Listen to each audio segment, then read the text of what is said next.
circus, not my monkeys. Oh, yes, we are.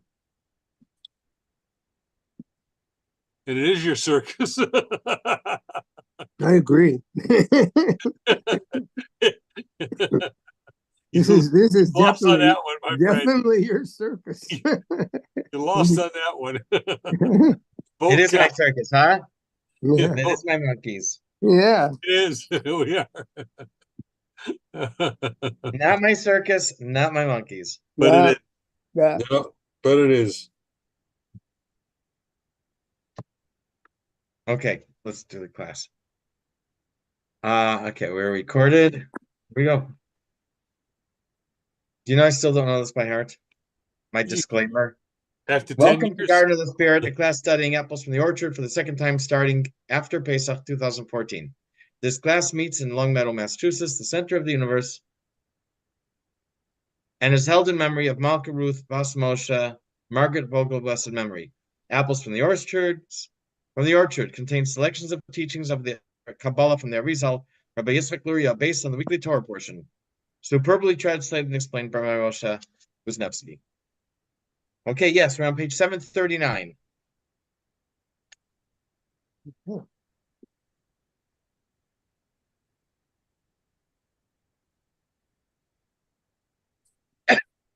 Okay, and I hope today to finish the bottom of 745.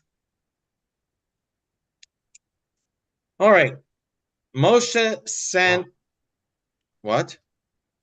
Why? I didn't say why. Oh, I'll tell you why. Because the chapter has, I think it has 14 pages or so, 13, 14 pages. So that way we could do one chapter this week, one chapter next week, if we learn next week. Moshe sent 12 spies to scout the land of Canaan. They were leaders of their tribes. This is not the first time spies are mentioned in the Torah. When Yaakov sent his 10 sons to procure grain in Egypt, Yosef accused them of spying on the land to see where it was vulnerable to attack. Okay, go ahead, Alan. Shlach, souls of spies and princes. Hashem said to Moshe, "Send yourself men who will tour the land of Canaan, which I am giving to the Israelites." The portion of the Torah read this week opens with the story of the spies who were sent to spy out the land of Israel before the Jewish people entered it. These spies were the princes of each tribe. Okay, Hebrew word is nasi. They call it a prince, more like a governor or leaders. In this case, leaders of the tribes. I don't know if it meant they were the top dog necessarily. Maybe they were near the top. Yosef told his brothers, Miraglimatem, you are spies. He hinted that their souls would enter the spies who later scouted the land of Canaan from Moshe. He hinted that his brothers' souls, let's fix that. His brothers' souls enter the spies who later scouted the land of Canaan from Moshe. One of the 10 spies to Canaan, Yoshua, was from the tribe of Ephraim. Ephraim was a son of Yosef and not one of the 10 brothers who stood before Yosef. As we know, Yehoshua came back with a positive report from Canaan. So of the 2 spies who came back with a positive report, one was a grandson of Moshe. I mean, grandson, but a descendant of Yosef, who was not one of the 10 guys in front of him. Okay, continue, Alan. Our sages said, commenting on the verse, and Yosef said to them, "You are spies," that Yosef was hinting to his brothers that they would be reincarnated and spy out the land of Israel, but that Yoshua, the prince of the tribe of Ephraim, the son of Yosef, would not be a reincarnated spy. The patriarch Yaakov had 12 sons, each of whom became the progenitor of one of the 12 tribes of Israel. When Yosef told his brothers, "You are spies," he was in effect telling them that all 11 of them, including his brother Levi, would be reincarnated as the spies who spied out the land. The Arizal will explain how this worked, seeing that no spy was sent from the tribe of Levi. Okay.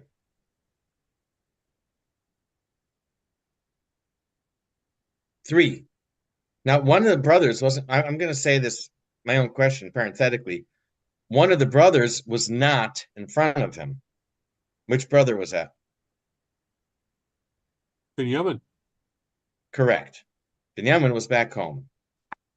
But apparently when they went into Israel, when they sent spies to Israel, the tribe of Binyamin went. Mhm. Levi is standing in front of him, and his tribe didn't go.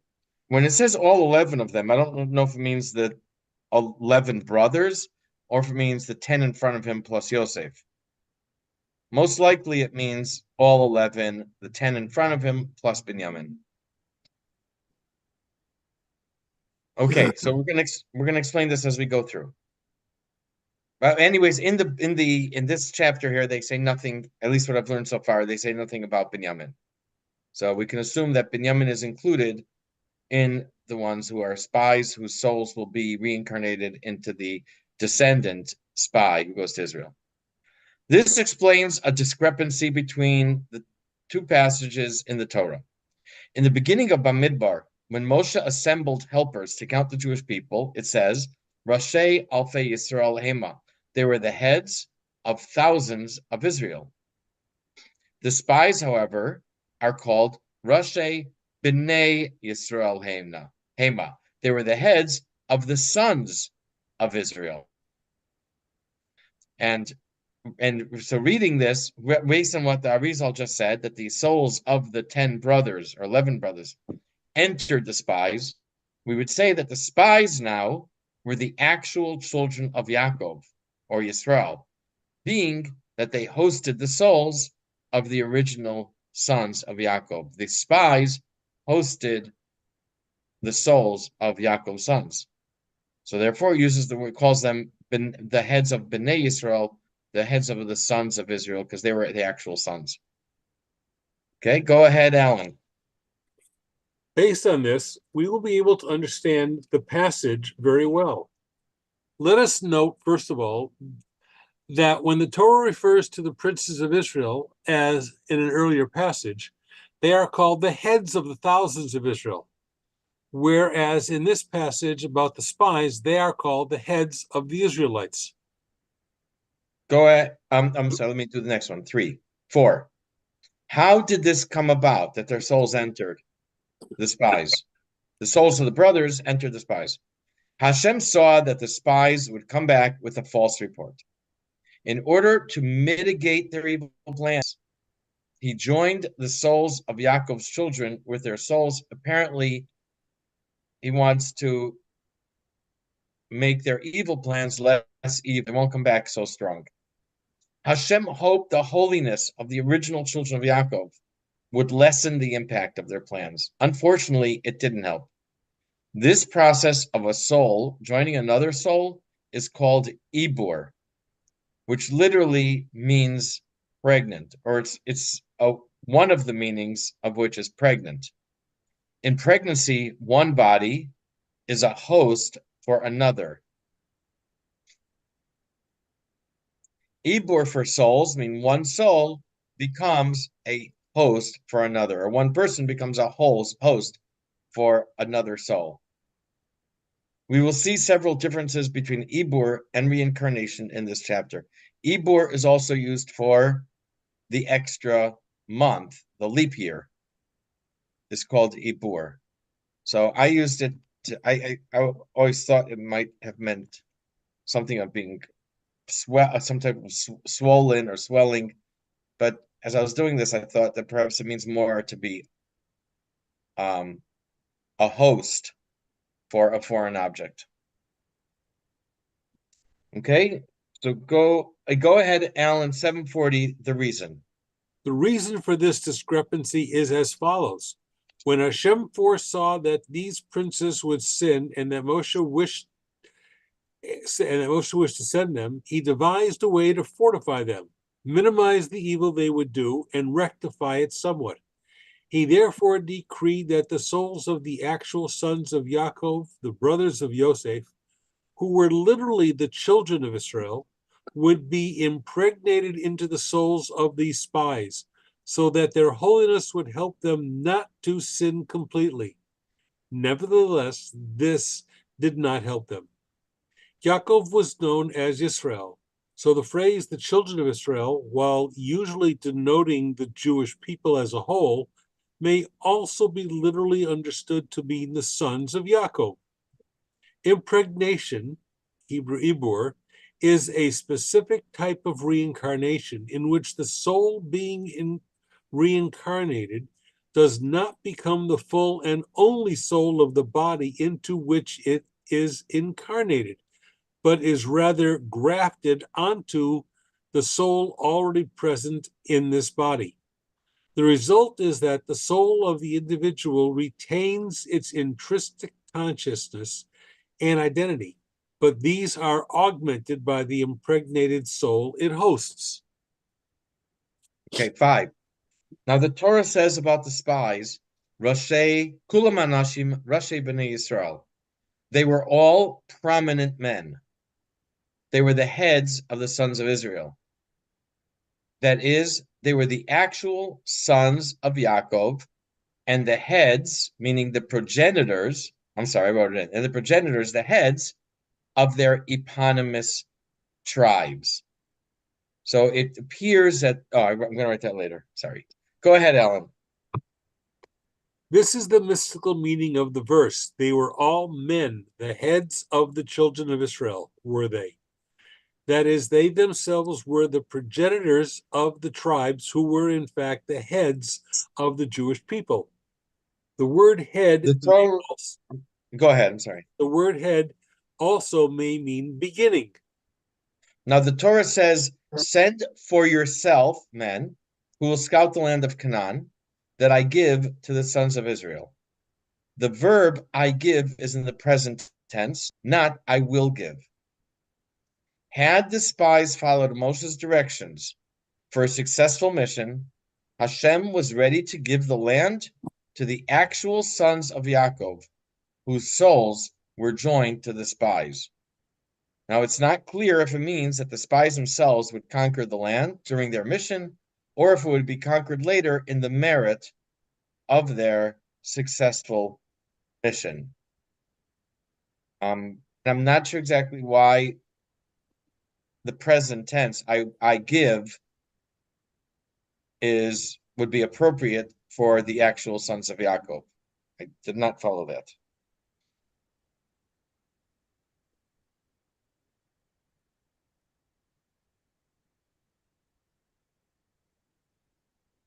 Alan, you're able to read? Yeah. Okay. 740 on the bottom. This is also the mystical meaning of the verse. Send for yourself men who will spy out the land of Canaan, that I am giving to the children of Israel. The verb am giving is in the present tense, meaning these men whom you are now sending to spy out the land that I am giving now to the children of Israel are themselves the progenitors of the tribes, who are called the sons of Israel. I will give it to them in the merit of this expedition if they deserve it. Okay. Now, there were 12 brothers and 12 tribes. The tribe of Levi did not have a share in the land. Therefore, no representative of Levi was sent with the spies. That leaves 11 brothers and 11 spies who matched up. Okay, go ahead. Now, the 11 progenitors of the tribes, besides Yosef, were impregnated in the 11 spies. Since the tribe of Levi did not have any portion in the land, they did not need to send a spy. The tribe of Levi was not meant to make their living by farming or pasturing the land. Their job was to serve as priests and Levites in the temple and teach the Torah to the rest of the people. They lived off their sacrificial dues in the temple and the various tithes and so forth. The other tribes were required to give them of their produce. They lived in special cities that were set aside for them, which were surrounded by parks, but they possessed no agricultural territory. Thus, since they were not interested in the land per se, no representative of their tribe was sent to spy out the land. Okay, so thank you. The last thing I wrote was that leaves 11 brothers and 11 spies. To keep the number of tribes at 12, Yaakov divided the tribe of Yosef in two, Manasseh and Ephraim. The Torah writes the name of the spy for each tribe. Now we're going back to the spies. The Torah writes the name of the spy for each tribe. Ephraim is written like the others, Lamate Ephraim for the tribe of Ephraim. Only Manasseh was written differently. It says, Lamate Yosef, Lamate Manasseh, for the tribe of Yosef, for the tribe of Manasseh. This is because the soul of Yosef himself joined the soul of Manasseh? No. Yeah. Of the spy. Of the spy. Of the tribe. Of the tribe in Manasseh. Manasseh. Yeah, okay. All right. Go ahead, Alan. In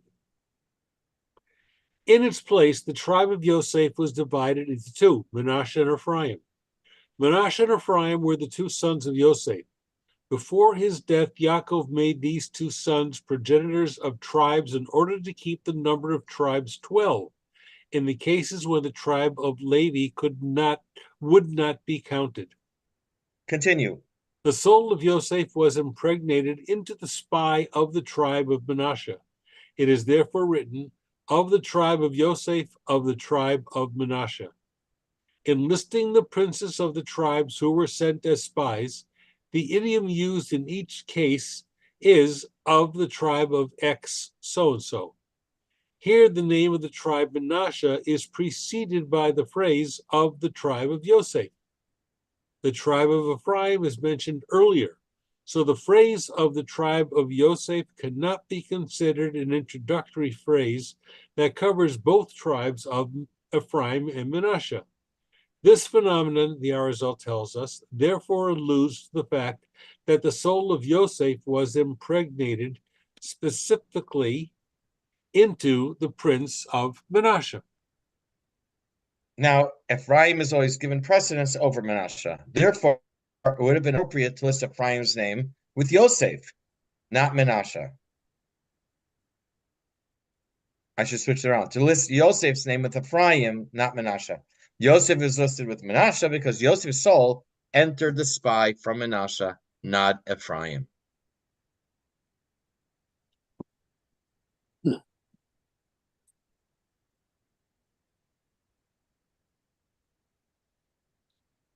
Okay. Alan? Even. Alan. Alan, bottom of 741.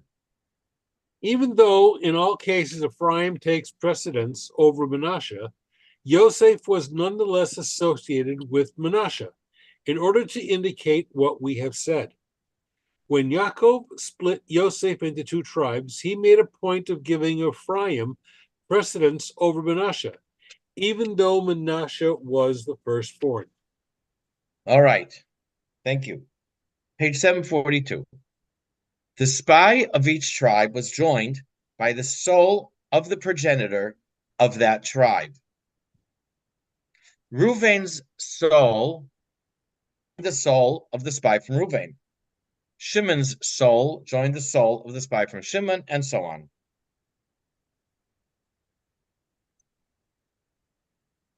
As we said, Joseph's soul joined the soul of the spy from Manasseh. That left the spy from Ephraim without a soul of one of Yaakov's sons. We said before that Hashem joined the souls of the brothers with the spies to mitigate their evil plan. Since Ephraim was left without this protection, Moshe prayed on his behalf. Is that what it says? Yeah. Yes. Moshe prayed on behalf of the spy from Ephraim. Moshe added a letter Yud to the name of Yehoshua, which now could be read. Yehoshua sounds like Ka Yoshiacha, may Hashem save you, meaning from the scheme of the spies. So Okay. Ephraim did not have a soul of one of the brothers. Instead, Moshe davened for him. Okay, Jim, continue, page 742. Okay. Thus Joshua was left as the spy of the tribe of Ephraim, without the impregnation of a progenitor of any tribe. Moshe was therefore afraid to send him lest he sin. Therefore Moshe called Hosea ben Nun Joshua. Joshua's given name was Hosea, but Moshe changed it to Joshua at this time. In Hebrew, the sole difference between the consonantal spelling of the two names is the addition of a letter Yud to Hosea, giving Yeshua. He did this, as our sages say, praying for him. Oh, there we go. Okay. May God spare you from the scheme of the spies. The name Hosea means salvation. The addition of the letter Yud to the name Hosea makes the word begin with the two-letter name of God, Ka, Yud He. The name Joshua may thus be interpreted to mean, may God save. All right.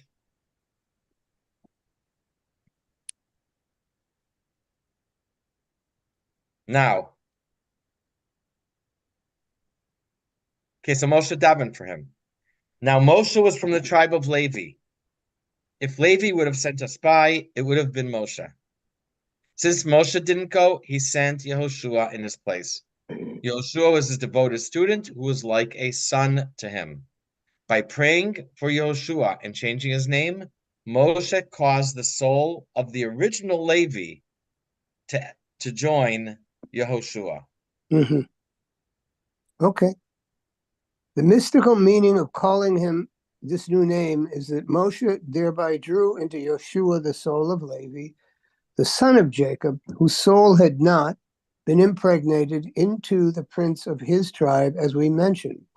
It was specifically Moshe who was able to do this, for he, as the head of the tribe of Levi, should have gone on this mission and been the spy for the tribe of Levi. Instead, he sent Yeshua, his student, in his place.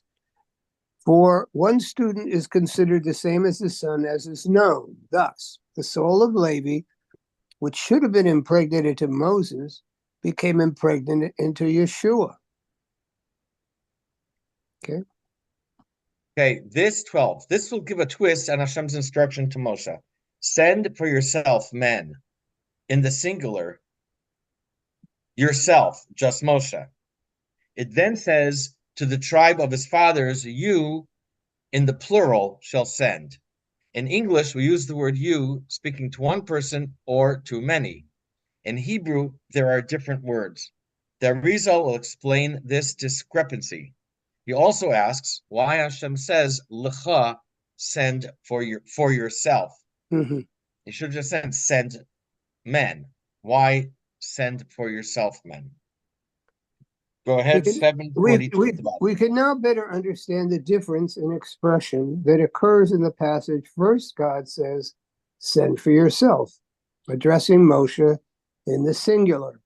Later in the same verse, he says, send one man from each of their ancestral tribes, addressing him in the plural.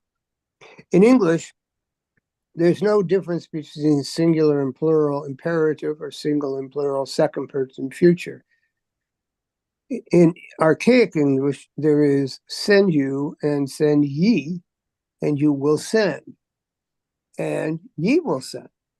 But there's no such distinction in modern English. But in Hebrew, the first send in this verse is in the singular, Shlach, and the second send, Tish Lacha, Lahu, strike that, Tishlahu, is in the plural.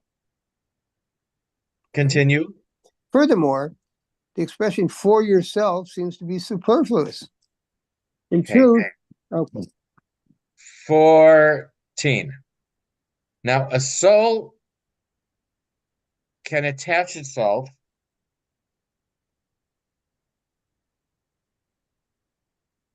One moment.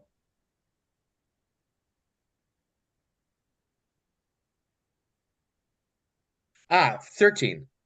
Hashem first addressed Moshe that he should send a replacement for himself. And he Shlach lecha anashim, send for yourself men, and he picked, and because he should have gone representing the tribe of Levi, so he picked his student Yehoshua. He also brought into him the soul of Levi. And then Hashem said that they should send for all the other tribes. And this is why the first you is in the singular and the second you is plural. Okay. Continue. In truth, however, these inconsistencies allude to what we've said. God at first was referring to the greatest of all the emissaries, the tribe of Levi, Moshe. He said to him, "Send for yourself. Since you yourself are not going, send someone else in your place." In reference to the rest of the tribes, however, God addressed Moshe in the plural. In sending out the other spies, Moses was acting on behalf and as representative of the whole Jewish people. He is therefore referred to in the plural. Continue. Moshe then sent Joshua in his place and drew into him the soul of Levi, as we said. Okay, now 14. A soul can attach itself to someone else in different ways, as we said. One way is through ibur, which means that the soul does not replace the host person's soul. The soul of the host. Another way is called Gilgul, where a soul is reincarnated in another body. When the spies plotted their evil plan, the souls of the sons of Yaakov left them. In Ibur, the extra soul leaves when a person sins. Mm-hmm. We can borrow the line Hashem told Moshe regarding Korach, Suruna me'al halei hanashim arshayim ha'ela. Remove yourselves from near the tents of these wicked people. So Hashem actually told Moshe that regarding Korach. We're borrowing that phrase to say that the souls of Ibur leave the hosts. Mm-hmm. To some extent, the host person's own soul also departs, which is the meaning of the line in the Talmud, the wicked, even in their lifetime, are called dead. I'd like to read that to you.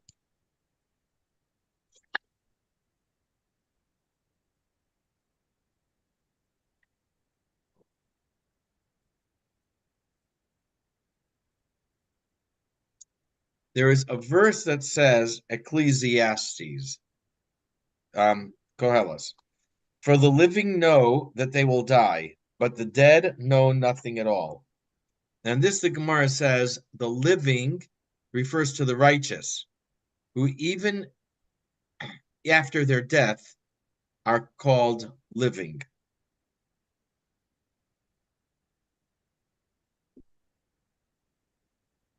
The other half means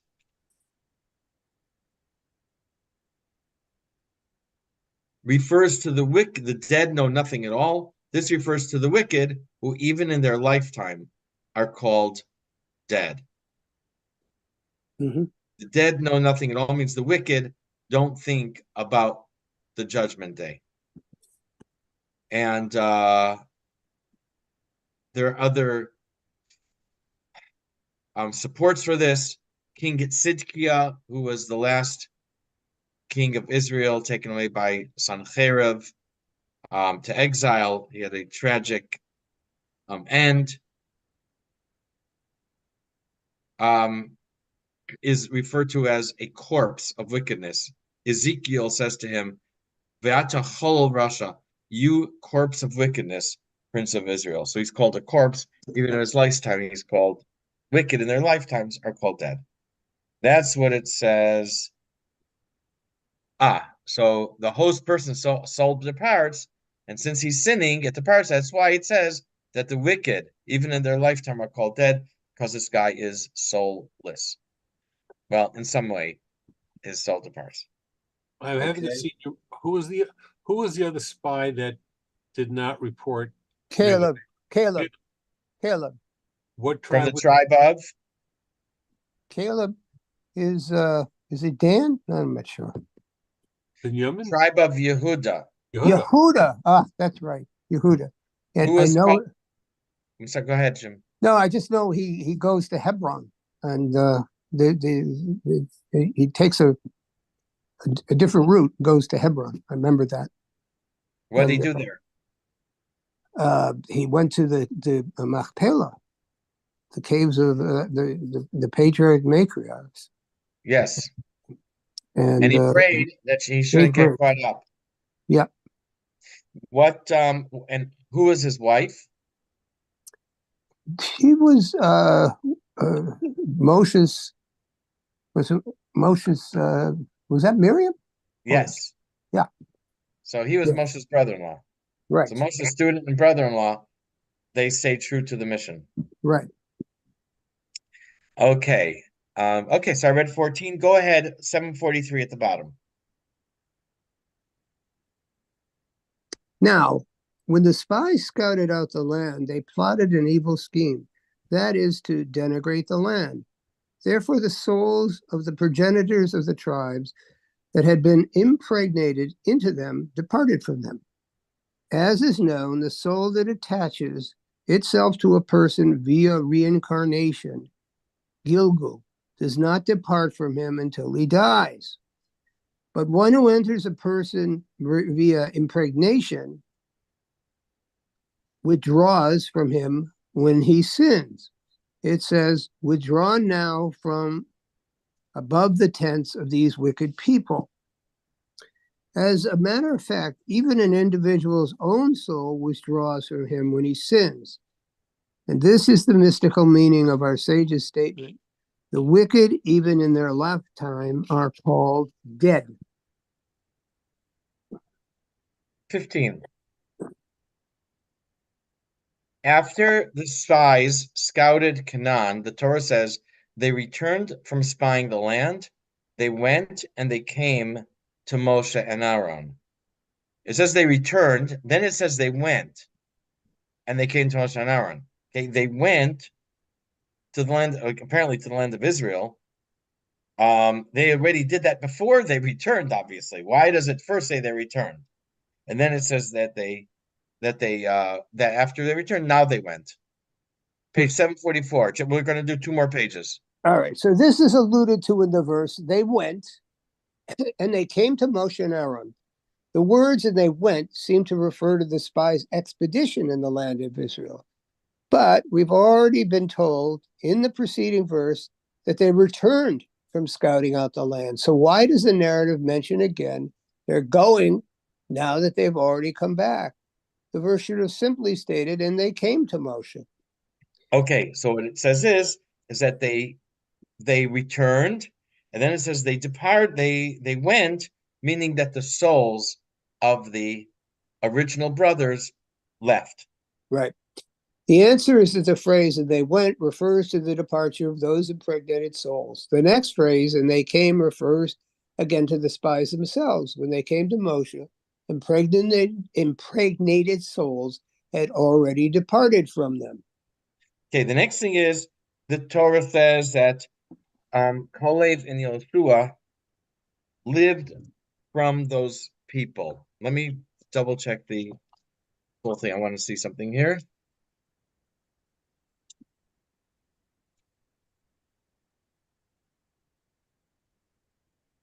It says like this. As for the men whom Moshe sent to spy out the land, and who returned and provoked the entire assembly against him by spreading a report against the land, the people who spread the evil report about the land died in a plague before Hashem. But Yoshua son of Nun and Kalev son of Yefunah lived from among those men who were going to spy out the land. Very unusual. It says that they lived from Strange. among those men.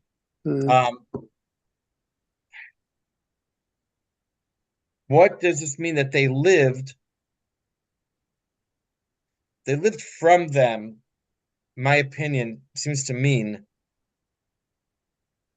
it should have just said that they lived. Yeah. What said they lived from the men? Okay, I mean, it might sound like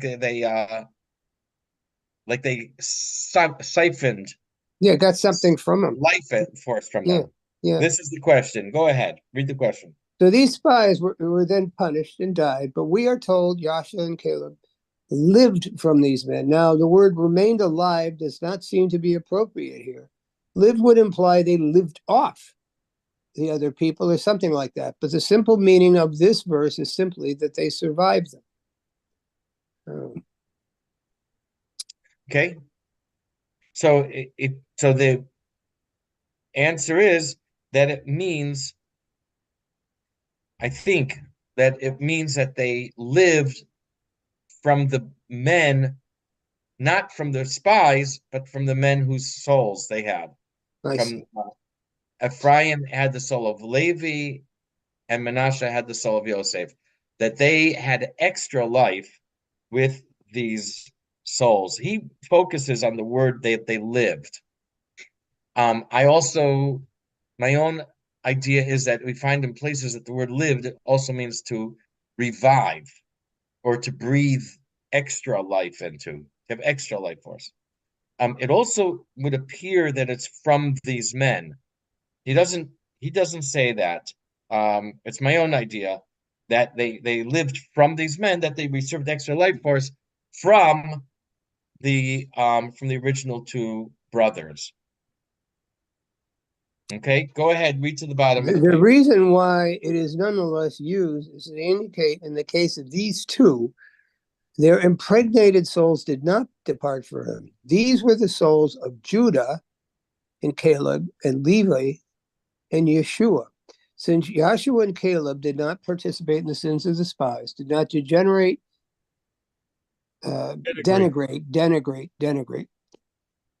denigrate the land of Israel and discourage the people from entering it, there was no reason for their impregnated souls to depart from them. They therefore possessed an extra measure of life force. Okay, so they had the impregnated Soul. souls within them. Thus, the expression lived is used in reference to them rather than survived. Okay. Okay, so now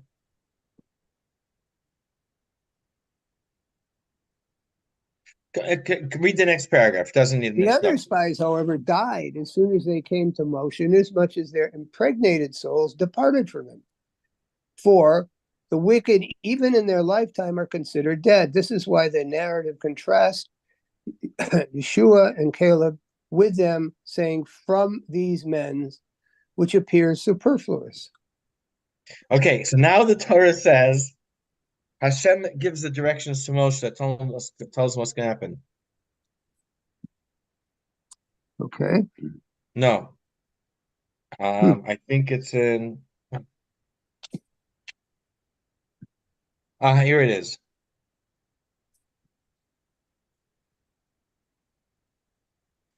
But my servant, this is earlier, when Hashem informs Moshe. But my servant Kalev, because a different spirit was with him, and he followed me wholeheartedly, I shall bring him to the land to which he came, and his offspring shall possess it. So he says, because a different spirit was with him. Excuse me. Is that it's it again? And what they Again. translate Vayamalech, thank you, thank you, thank you. He followed me wholeheartedly. That's a very good translation, I think. The Hebrew word is just fill. So he filled after me. Totally doesn't make sense. How do you translate that here? He says that it means that wholeheartedly, with a full heart. But this idea that a different spirit was with him, now it makes sense. he had the different spirit. He had the spirit that remained with him from Yehud, Kalev that remained from him from Yehuda. Mhm. Go ahead. This is also alluded to in the verse, and my servant Caleb, since there was a different spirit with him. This refers to the fact that in the other spies there was a different spirit of the impregnated soul of the progenitors of the tribes in them. They did not remain loyal to me, therefore departed from their respective descendants. The phrase remained loyal to me is from the verse just quoted describing Caleb, and literally means fulfilled after me. The Arizal is a saying that the impregnated souls of the sons of Jacob did not complete the task for which they were impregnated. This was not their fault, of course, so no blame is intended to be imputed to them. To the souls. Right. Okay, go ahead. With regard to Caleb, however, there was from the outset a different spirit of the impregnated soul of Judah with him. He therefore did not sin. He therefore remained loyal to me, stayed as loyal at the end as he was in the beginning. And here's what you guys mentioned before, that so we have that Yehoshua, Moshe davened for him, changed his name, and brought the soul of Levi. As for Kalev, he had the soul of Yehuda. He went to daven on his own at the cave of Machpelah. Right. Go ahead, finish up. So the reason these two, Yeshua and Caleb, had a different spirit was with them was, in the case of Yeshua, Moshe's prayer was effective, as was his permanent name change. Caleb's own prayer was effective. We're taught that he prostrated himself in prayer at the graves of the forefathers in Hebron, Machpelah. He therefore did not sin with regard to the other evil spies, to the other spies' evil scheme. All right. All right, and we're going to pause. We're going to stop here and leave the rest for next week. We got how many pages left, Alan? 1, 2, 3, 4, 5, 6, Goes to 7. seven. Goes to what? I think we did 7 today. We'll have 7 next week. Wait, 7 and a teeny. Yeah. Okay, we'll see about, and we'll see if we have a class next week or in 2 weeks. Okay, I think we'll do next week, but not Tuesday, after. but Yeah. not before Yom Kippur. Right. That will be very, very That much. might be a crazy time. That'll be too much. Yeah. or during Yeah. Shabbos? Sukkah's also not. Erev Sukkah's probably be busy building the sukkah. And during Sukkah's probably won't. So maybe we'll have one and then we'll skip the next